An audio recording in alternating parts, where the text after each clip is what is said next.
If you're paying for ChatGPT Plus and you want to cancel your subscription, whether you're not using it enough or you want to save money, then watch this video until the end, because I'm going to show you exactly how to cancel in just a few simple steps. Now, before we start, it's important to know that when you cancel your ChatGPT Plus subscription, you'll still have access to all the Plus features until the end of your current billing period. So if you paid for the month already, you'll keep using Plus until that month is over. After that, your account will automatically switch back to the free version.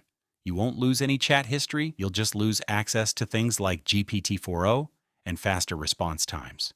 So let's get started. The very first thing you need to do is open ChatGPT on your computer. Once the page loads, you'll see the ChatGPT interface with your chat history on the left side. Now look for your profile picture or avatar on the screen. It could be at the bottom left corner, or it might be at the top right corner of the page. Go ahead and click on your profile picture. Once you click on it, a menu will pop up with different options. What you're looking for is the Settings option. Go ahead and click on Settings.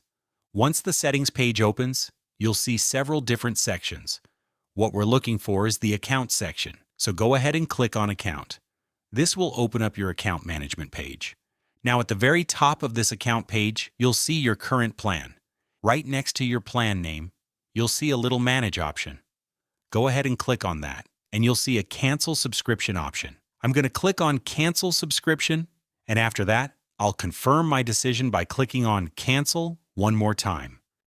Your ChatGPT Plus subscription is now canceled.